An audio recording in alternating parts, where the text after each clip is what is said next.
Iniciamos con esta quinta unidad, que es muy corta, compañeros, y a propósito la dejé en este punto para que después de concluir esta unidad, pues ahora sí pasemos a un pequeño refrigerio, un pequeño alimento. Vamos a ver, compañeros, el Sistema Internacional de Protección de los Derechos Humanos que contempla la Organización de las Naciones Unidas. Como ustedes saben, compañeros, la Organización de las Naciones Unidas desde el año de 1945, permítame. Ok, ven. Desde 1945 se constituyó después de la Segunda Guerra Mundial y tenemos un antecedente muy importante porque con esta organización se estableció un régimen, una comunidad internacional para los derechos mínimos que debían seguir las naciones. Termina la guerra y ya no querían repetir la experiencia de la Sociedad de las Naciones, la experiencia de un organismo internacional que no tuvo ninguna fuerza, que no tuvo ninguna eficacia en el momento de tratar de solucionar conflictos. Muy bien. Mucho se ha dicho que Naciones Unidas tampoco lo ha logrado de todo. Se ha dicho que Naciones Unidas pues ha sido un poco débil en el tema de la sanción a estados que han roto con esta declaración, que han roto con los principios que rigen a la comunidad internacional. Y bueno, se dice, ¿qué hizo Naciones Unidas en el caso de la ex Yugoslavia? ¿Qué hizo Naciones Unidas en el caso de Ruanda? ¿Qué hizo Naciones Unidas en el caso de Camboya? Porque ya estaba Naciones Unidas, ¿eh? ¿Qué hizo Naciones Unidas con el caso de la discriminación y el exterminio maya en Guatemala? ¿Qué hizo? ¿Qué ha hecho Naciones Unidas con el intervencionismo de los Estados Unidos en Irak, en Afganistán? ¿Qué ha hecho Naciones Unidas con los temas de la Guerra Fría? Mucho se ha criticado a la comunidad internacional y se ha dicho que Naciones Unidas, pues hasta cierto punto ha tenido pues una situación no muy eficaz en el tema de los derechos. La Declaración Universal de los Derechos Humanos de 1948 es un antecedente muy importante, es una ley marco que funda, que da pauta a derechos mínimos que los Estados miembros de Naciones Unidas deberían de seguir en el tema de derechos humanos. Recuerden que hablamos del Estatuto de Roma, el cual es una pauta muy importante para hacer efectivo estos derechos y sancionar las conductas de personas contrarias a los principios que rigen a la Organización de las Naciones Unidas. Muy bien. Tenemos, por ejemplo, el Pacto Internacional de Derechos Civiles y Políticos y el Pacto Internacional de Derechos Económicos y Sociales, que también es una ampliación a los derechos contemplados por la Declaración Universal de los Derechos Humanos. El mundo en guerra después de 1945. Ayer lo mencionábamos, este conflicto trajo consigo un nuevo paradigma, una nueva situación en relación a los derechos. Compañeros, de 1939 a 1945, millones de personas perdieron la vida. El punto principal era la creación de un organismo que velara porque ninguna otra situación de esta naturaleza se diera en las naciones civilizadas, la Organización de las Naciones Unidas.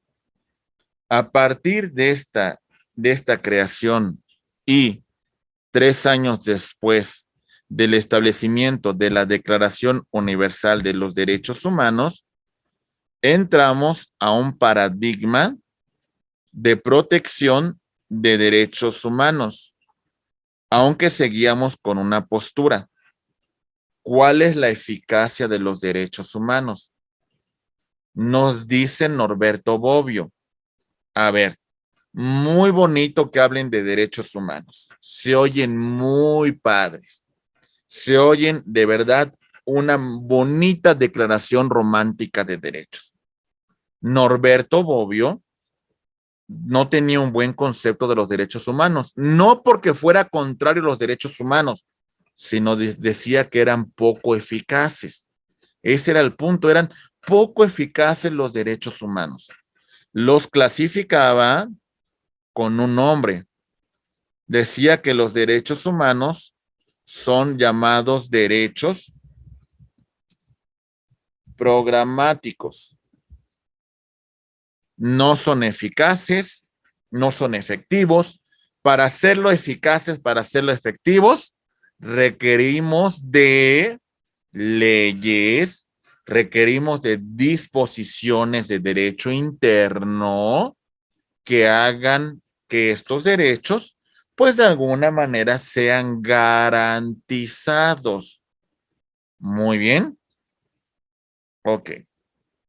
Entonces, nos encontramos con una nueva postura en relación a los derechos humanos, la postura del denominado neoconstitucionalismo, la cuestión de las nuevas constituciones y la amplitud de los derechos que estos van a garantizar.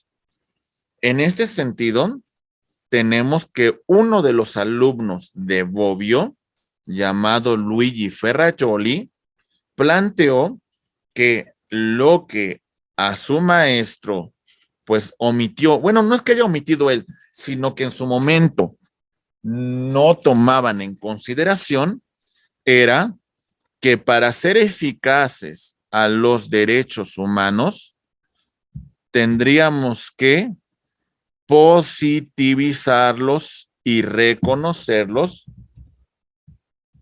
en el derecho interno. Esa es la única manera con la cual vamos a dar eficacia a los derechos humanos. Muy bien, los positivizamos y establecemos las garantías para su protección.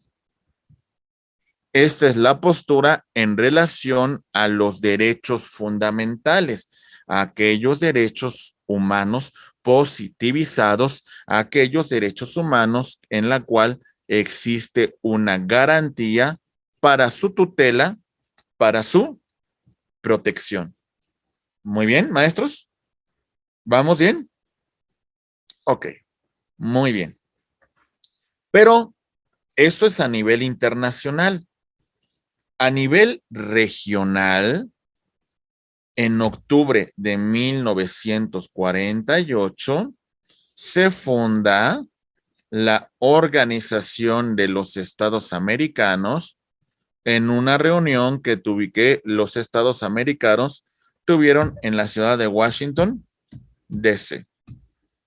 Aquí crearon y ratificaron la Declaración Americana de los Derechos y Deberes del Hombre. Declaración que crea un organismo encargado de verificar pues que los estados pues dieran cumplimiento a esta declaración.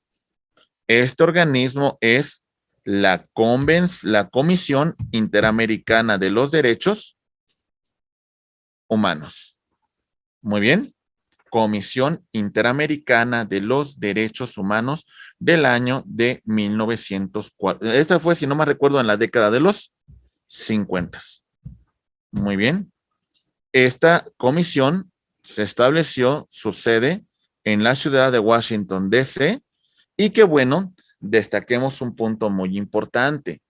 Esta comisión solamente emitía recomendaciones a los estados.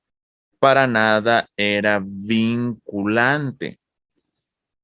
A diferencia de la de la Convención Americana de Derechos Humanos, la Declaración Americana fue suscrita por todos los estados miembros de la OEA.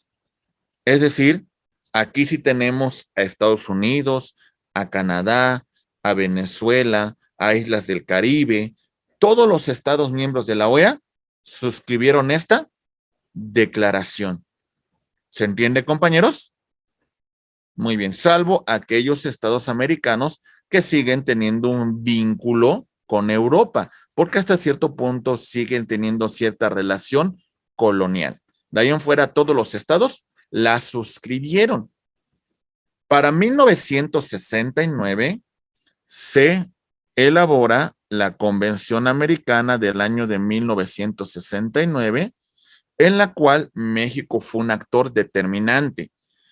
Esta convención, que fue ratificada hasta el año de 1981, pues es una declaración fundamental en el tema que crea y que funda crea un nuevo órgano contencioso, la Corte Interamericana de Derechos Humanos, y ratifica un órgano que ya existía en la declaración, la Comisión Interamericana de Derechos Humanos. Se establece como sede de esta corte la ciudad de San José de Costa Rica, y bueno, la comisión con su sede en la ciudad de Washington, D.C. Y por supuesto también hablamos del protocolo sobre derechos económicos, sociales y culturales de 1988 y también el protocolo sobre la pena de muerte y más disposiciones que tienen que ver sobre esta materia. ¿Por qué hablamos de la eficacia de los derechos humanos?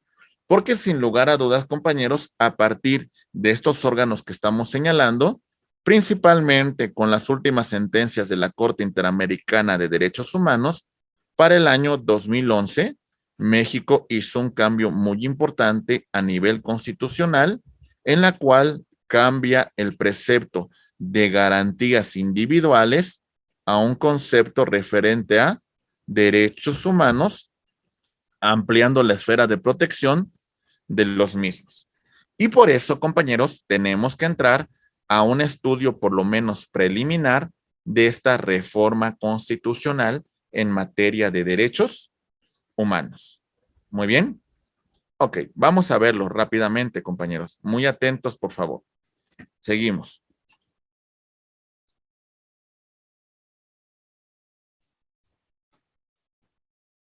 Ok, bien. Vamos a ver esta sexta parte con este pequeño comentario sobre la reforma constitucional. 10 de junio del 2011, entrada en vigor por ahí del 11 de junio del año 2011.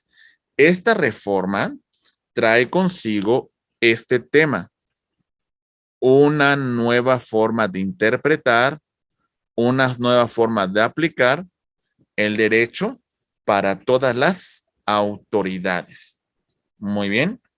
La tutela de los derechos humanos más acorde los derechos humanos que más garanticen, que más protejan a la persona. Por eso ayer destacábamos esta nueva forma de interpretar. Con antelación, un abogado penalista se limitaba a este estudio. El abogado penalista tenía que conocer muy bien las normas sustantivas que, pues hasta cierto punto, estas normas le ayudaban a construir la teoría del delito, a analizar los delitos en particular y en su caso aplicar la teoría del caso. Normas adjetivas, que eran normas de naturaleza procesal. Por supuesto, el abogado penalista tendría que conocer de procedimiento local, de procedimiento federal y también del fuero militar, del fuero castrense. ¿Ok? Eso era lo que requería un abogado penalista, es muy docto, muy estudiado en la materia. Eso es lo que tenía que conocer. Muy bien. Ahora esto no es suficiente, ¿eh? Ahora hay una implicación mayor para los expertos en derecho, para la forma de interpretar y aplicar la norma. Porque ahora este abogado penalista entra dentro del rubro de conocer, pues, de la norma constitucional, porque si antes se limitaba a la cuestión constitucional, era en el control concentrado. ¿Por qué digo concentrado? Porque el abogado penalista, si se vinculaba en parte con la Constitución, era hasta el momento del amparo. Ahora ya no, maestros. Ahora también el abogado penalista entra a un tema de control difuso. ¿Ok? El paradigma es mucho más amplio porque les hago una pregunta. ¿La Constitución es una norma programática para ustedes o es una norma vinculante?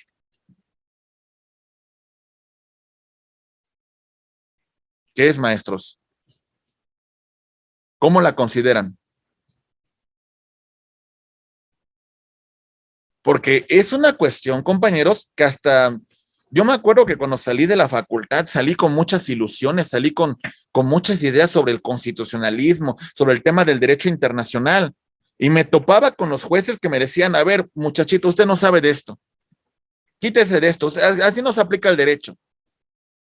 Y saben, yo que pensaba en su momento que el derecho hasta cierto punto era programático ante la norma constitucional si no se llegaba al amparo. La Constitución no tenía ninguna aplicación práctica ante los jueces en primera instancia, ante los jueces en una segunda instancia, porque los jueces decían, no, solamente las normas en la materia, solamente estas son las que vamos a aplicar. Y si uno se quedaba, bueno, entonces, ¿cuál es el fondo? ¿Cuál es el punto de aplicación del derecho?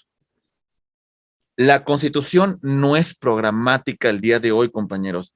La Constitución es vinculante. A un juez en materia penal le puedo plantear una cuestión de constitucionalidad y el juez tendrá que pronunciarse. ¿Se entiende? No puede dejar de conocer. Ese juez tiene que pronunciarse sobre esa cuestión de constitucionalidad que le he planteado. Muy bien. Ya no se limita el aspecto constitucional solamente al juicio de amparo, ¿eh? Ahora también tenemos un control difuso de constitucionalidad. Maestro Diego, le escuchamos, por favor. Oiga, maestro, escuchaba al ministro de la Suprema Corte, Lelo de la Real, si no me recuerdo, que ya los jueces también ya son jueces interamericanos, que ya deben aplicar finalmente las leyes también en esa situación. Entonces, digo, la misma Constitución dicen que son vinculantes, pero que deben aplicar esas leyes. Sí, el tema de convencionalidad. Y no solamente lo dice el ministro presidente, también en su momento, en una sentencia del 2003, lo dijo en el entonces juez de la Corte Interamericana de Derechos Humanos, don Sergio García Ramírez, que estableció la obligación de los jueces en el ámbito interno de aplicar la Convención Americana de Derechos Humanos y las normas, verificar que no contravengan esa convención. En ese sentido, maestro Diego, tiene usted mucha razón en el tema de que en el control de convencionalidad, un abogado penalista también va a ejercer un control difuso de convencionalidad. ¿Sale? Esto es muy importante. La aplicación de tratados internacionales, la aplicación de normas que puedan favorecer a su cliente en una defensa, la aplicación de normas que garanticen los derechos humanos. Y si no basta con el control difuso, el abogado no cierra la puerta a un control concentrado de convencionalidad. Pero bueno, esta es una cuestión que ya tendría que llegar hasta las fases del sistema interamericano de derechos humanos con los órganos que lo integran. El abogado penalista tiene que convertirse en un abogado de grandes ligas, un abogado legalidad, constitucionalidad y convencionalidad. Porque, pues este va a ser el estándar bajo el cual ustedes, no como estudiantes, ustedes no son estudiantes, ustedes son estudiosos, ustedes son científicos del derecho. En la fase de estudiante ya la obtuvieron ustedes con la licenciatura, ya la obtuvieron ustedes con un diplomado, con un curso que hayan tomado. El día de hoy están por un grado que les va a otorgar el grado de maestros en Derecho Procesal Penal. Y ello implica que en sus manos puede estar la generación de futuras generaciones de licenciados y maestros en Derecho.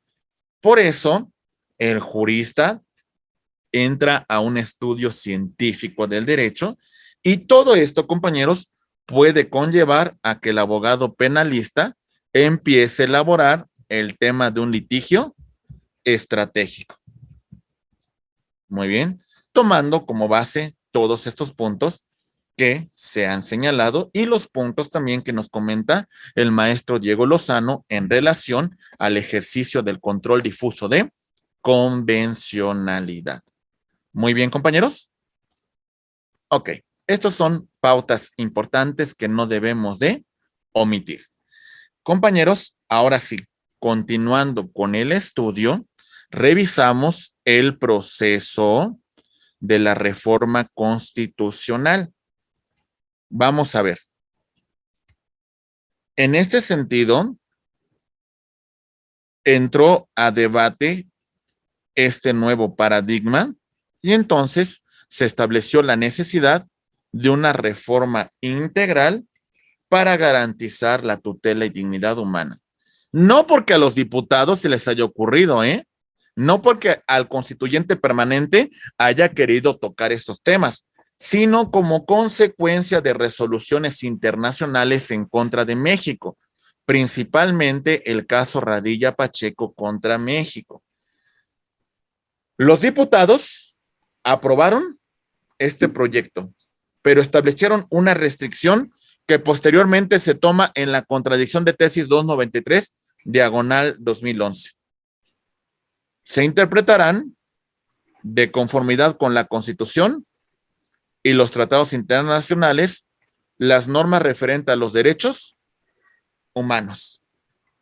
Pero los diputados querían agregar esto en el artículo primero, bajo el principio de no contradicción constitucional. Eso querían que dijera el artículo primero los diputados, que reconocieran la supremacía de la Constitución. Así lo aprobó la Cámara de Diputados y lo remite a la Cámara Revisora, la Cámara de Senadores. Muy bien. El alto comisionado de Naciones Unidas en materia de derechos humanos hizo una recomendación a México. Le plantea a los senadores, señores senadores, es insustentable que ustedes sigan manejando ese principio de no contradicción constitucional en materia de derechos humanos. No es factible, no lo pueden establecer. Esa es mi recomendación. No me puedo meter en su derecho interno, pero les hago la recomendación. La Cámara de Senadores aprobó el artículo primero, quitando ese principio de no contradicción. Dicen, no, bueno, dice no interpretación, es no contradicción constitucional. Pasó a las legislaturas locales, quienes la aprobaron con fecha 1 de junio del año 2011. El principio de no contradicción se volvió a incorporar hasta el tema de la contradicción de tesis 293, diagonal 2011, porque a final de cuentas sigue estableciendo que en el caso de que exista una restricción constitucional, se estará por esta restricción. Esta contradicción, por lo que respecta a este punto, es inconvencional, porque contraviene lo que establecen los tratados internacionales. ¿Vamos bien? Ok, muy bien. Y sobre todo, ¿saben en qué momento discutieron este tema también? Con el tema de lo que establece el artículo 16 de nuestra Constitución en su párrafo octavo con el tema del arraigo. Se dice que el arraigo es contrario a las disposiciones internacionales, pero que sin embargo el constituyente permanente dice que es una restricción constitucional y que por lo tanto en esa situación se está sobre esa restricción constitucional, aunque sabemos que esta disposición es contraria al principio de presunción de inocencia. Muy bien. Ok. Bien, maestros. Destacamos el comentario. Un cambio sustantivo y un cambio adjetivo. Cambios sustantivos y no menores, ¿eh? Cambian el paradigma constitucional de los derechos humanos a garantías. Título primero de la Constitución, de las garantías individuales. Estas garantías eran basadas en una corriente llamado positivismo jurídico, en la cual, compañeros, destacamos, ahí dice positivismo jurídico, en la cual vamos a destacar que únicamente se iban a otorgar, se iban a proteger las garantías otorgadas por la Constitución. Ese era el límite, las que otorgaba, las que señalaba la Constitución. Si no estaba, con la pena.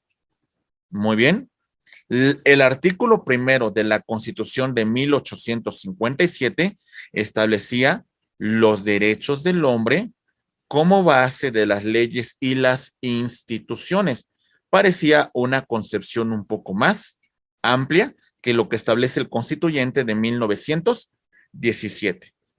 Ahora el paradigma cambia para hablar de un justnaturalismo. Y bueno, yo no me quedaría en el tema del justnaturalismo, porque pareciese que seguimos en disputa si somos justnaturalistas o justpositivistas. Yo entraría aquí al paradigma del neoconstitucionalismo, en la cual vamos a encontrar los derechos humanos que se reconocen en la Constitución, en los tratados internacionales, y las garantías son los mecanismos procesales para hacerlos efectivos. Muy bien. Maestros, el paradigma cambia.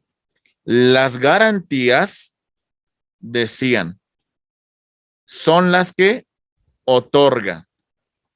Los derechos humanos, se dice, son los que se reconocen. Amplía la esfera de protección. Y vean cómo cambia el artículo primero en este nuevo paradigma. Dice el artículo primero, antes de la reforma, en los Estados Unidos mexicanos, todo individuo, hasta cierto punto, esta parte, pues era muy típica de finales del siglo XIX, principios del siglo XX. Gozará, ¿sale? Va a tener las garantías que otorga esta Constitución. El término para la reforma del 2011 cambia. Todas las personas gozarán de los derechos humanos que reconoce esta Constitución y los tratados internacionales. Por eso la importancia, compañeros, de este doble control. Este fundamento es la base del control de constitucionalidad, pero también la base del control de convencionalidad. Muy bien. Maestros, encontramos un cambio significativo en la forma de cómo nosotros vamos a aplicar el derecho. Y destacamos entonces los cambios de naturaleza procesal, señalando lo siguiente, compañeros. Todos los operadores jurídicos, dice nuestra Constitución, tienen la obligación de ejercer una protección de los derechos humanos a nivel constitucional y a nivel también de los tratados internacionales. Las autoridades tienen la obligación de promover, ¿sale? De dar a conocer los derechos humanos, de respetarlos, no restringirlos, de garantizar su tutela y de su protección. Muy bien, a través de estos mecanismos. Esto vamos a hacerlo a través del principio de interpretación conforme, compañeros, y del principio pro persona. La interpretación conforme desde la perspectiva de esta reforma constitucional implica que las autoridades en la aplicación de un acto deben de verificar que la norma, que el acto de autoridad que van a aplicar estén acordes con la Constitución, pero también acorde con la Convención Americana de Derechos Humanos, así como los protocolos de esta convención, así como también las sentencias que emita la Corte Interamericana de Derechos Humanos. Muy bien. Entonces, este es el principio de interpretación conforme. Y el principio pro persona nos hace alusión a que debemos de aplicar la norma que más favorezca, que amplíe, que menos restrinja los derechos humanos del gobernado. Muy bien. Por eso la importancia de la reforma constitucional. Como lo mencionábamos en la sesión de ayer, estimados maestros, hablamos nosotros de que entramos al paradigma no de una pirámide. No, ahora hablamos del paradigma de un denominado bloque de constitucionalidad, en la cual la base de este bloque son los derechos humanos contemplados también dentro de la Constitución como dentro de los tratados internacionales. Si han leído ustedes a Rolando Tamayo Salmorán, sabrán que él plantea un tema de constitucionalización del orden jurídico y nos hace el siguiente planteamiento. Vean, por ejemplo, Rolando Tamayo Salmorán nos plantea el hecho social, el hecho que es anterior a la Constitución, que es anterior a los tratados internacionales. La problemática que en general, pues se tiene sobre una situación en particular. Este hecho social da origen a que se conforme una norma 1 por el constituyente, que es la norma llamada Constitución. Esa norma da origen a los llamados poderes constituidos. Muy bien. Los poderes constituidos podríamos destacar aquí que serían el ejecutivo, el legislativo y el poder judicial. Muy bien. La norma 2 da origen, dentro de este paradigma que hemos revisado, compañeros, de los poderes constituidos, a un primer acto. El acto de autoridad 1. Podríamos decir que es el acto que tiene un mandato constitucional Y en este supuesto, por ejemplo, acto 1 del Poder Legislativo es la creación de la ley. Este es su primera materialización. Ese acto no debe de contradecir a la Constitución.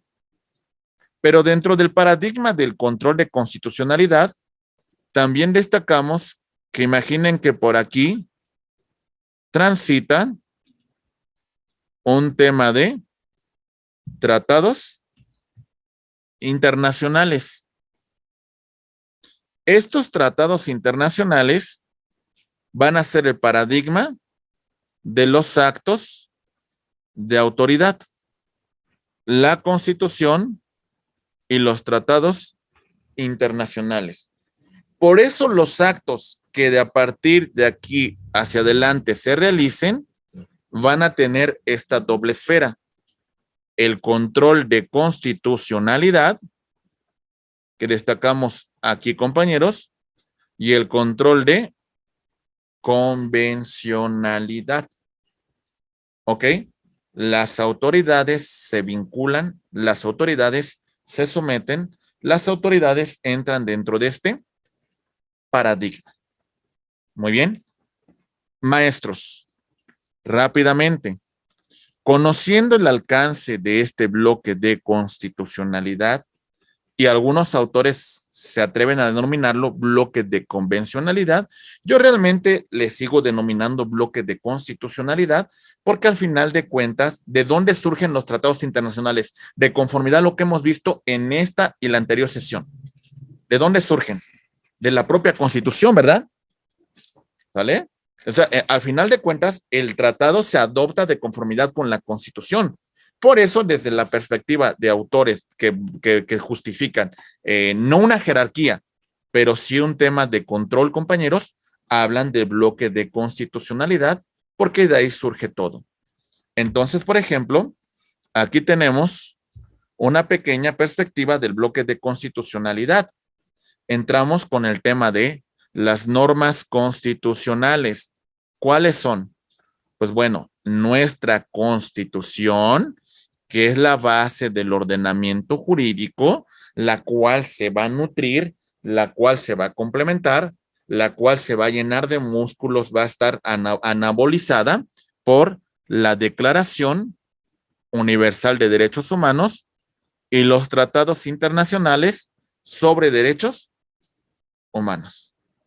Ahí tenemos una constitución muy fitness, una cuestión muy bonita, pero se nutre, ¡fum! Pero aumenta su masa muscular y va a aumentar su fuerza, su poder. Bueno, esta es la base del bloque de constitucionalidad. De aquí van a surgir las leyes que determinan aspectos competenciales y las normas que otorgan garantías para hacer efectiva la tutela de los derechos. Muy bien, maestros. Ok. Compañeros, pues bueno, de todo esto que estamos mencionando, cerramos con un pequeño comentario. La contradicción de tesis 293, diagonal 2011, que reitera el carácter de la posición jerárquica de los tratados internacionales a la par de la Constitución en tema de derechos humanos y el carácter de la jurisprudencia para resolver conflictos, para fijar criterios que debe tomar en cuenta las autoridades. Por eso, la Suprema Corte de Justicia determinó en esa contradicción los derechos humanos y su eficacia normativa, tanto si es de fuente constitucional como de fuente convencional. Se les reconoce un mismo rango. La limitación es cuando la Constitución establezca una restricción, entonces se estará por lo que establece esta restricción constitucional. ¿Vamos bien? ¿Está claro, compañeros? ¿Se entiende el punto? ¿Seguros? Muy bien, compañeros. Entonces, de este es la pauta, compañeros, para que nosotros ya en la unidad de conclusiones, en conclusión de nuestro tema, pues entremos con el tema de la Convención Americana de los Derechos Humanos. Cerramos con el comentario de Luigi Ferrajoli en relación de los derechos humanos y los derechos fundamentales. Nos dice Ferrajoli, los derechos humanos son universales, nos corresponden a todos que tenemos el estatus de persona, en el estatus de ciudadanos con capacidad para obrar, con capacidad para adquirir derechos y obligaciones. Todos lo tenemos por la simple condición de ser un ser humano. Y Ferrajoli concluye, los derechos humanos son aquellos positivizados, son aquellos que se garantizan dentro del orden jurídico. Muy bien, maestros. Ok. Estimados maestros, ¿se dan cuenta de la importancia que tiene la reforma constitucional de junio del 2011 y la importancia de todo lo que tienen ahora los tratados internacionales? Es un tema no menor, compañeros, y es un tema que hasta cierto punto vale la pena seguir comentando y tenemos que seguir estudiando en nuestra formación profesional como maestros en derecho procesal penal. Muy bien, compañeros. Ok. Entonces, sin más preámbulo, vamos a,